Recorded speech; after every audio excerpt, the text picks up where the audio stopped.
Hey guys, I wanted to do a video because of the nature of what I want to share with you. It just didn't feel like something I wanted to write. I wanted to express it to you with sound and feeling because it's a big thing I'm about to do.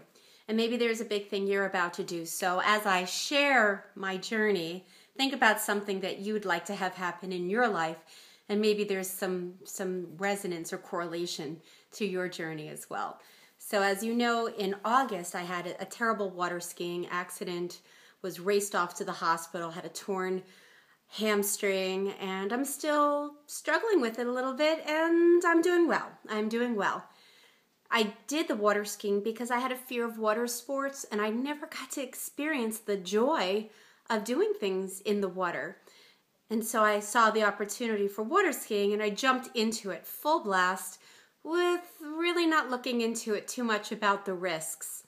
And I don't regret it, but it makes me think twice about doing something with water again without really assessing the risks, which is the journey I'm on because I have an opportunity to go scuba diving.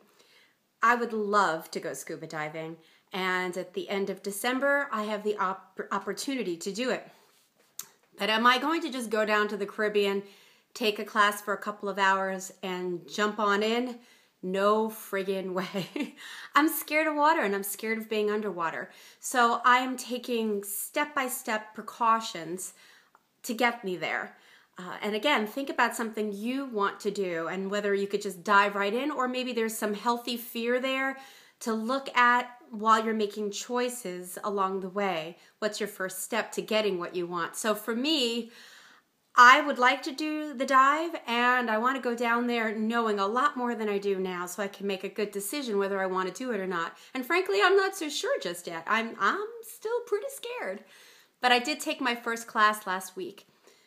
A lot of it went well, and a lot of it was a little freaky. In fact, there was one point when I was under the water, the instructor was telling me to take my regulator out and find the backup regulator, put the regulator back in, and I sat there under the water and I just went, nope, nope.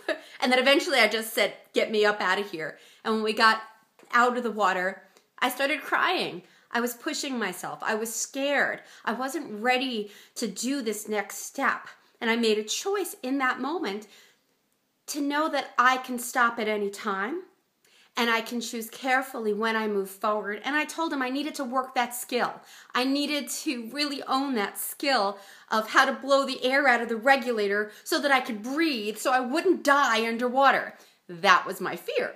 So maybe there's something in your life as well that you're moving toward, but you have some trepidation about. Step by step. That's what I did last week. The first thought was, can I even hold the equipment on my body? Will my hamstring be okay with that?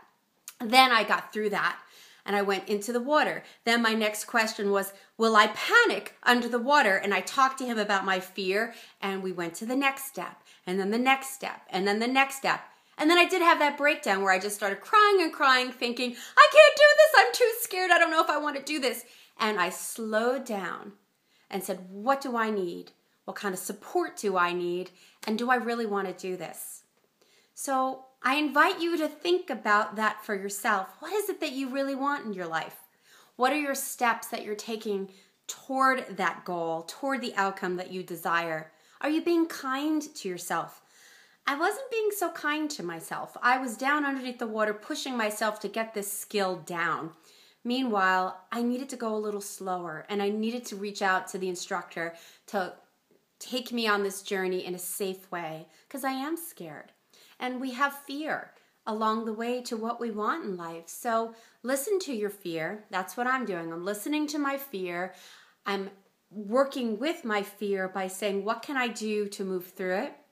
And focusing on the outcome about wanting to dive in a healthy, happy, safe way. And I might choose not to. But meanwhile, I'm taking one step at a time.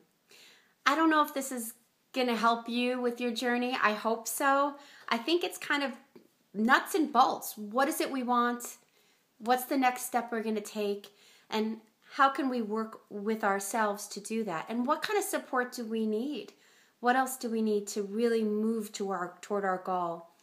So that's the work I do with myself, and that's the work I do with people. What is it you want? What's getting in your way? And how do we move toward it in a way that's honoring your journey? So I hope that helps. Wish me luck. My second class is this Sunday. I'm going into it with a different mindset of conscious choices and not doing anything that doesn't feel okay to me. I will stop and reassess and then decide if I want to go forward. Good things to think about, and I hope it helps you along the way toward your dreams. So with that, that's it for today. Feel free to comment below. I'd love to hear your thoughts, what you want to invite into your life, what might be stopping you, and how are you going to dance with that fear so that you really can have something special happen in your life. All right, guys, be well. Bye.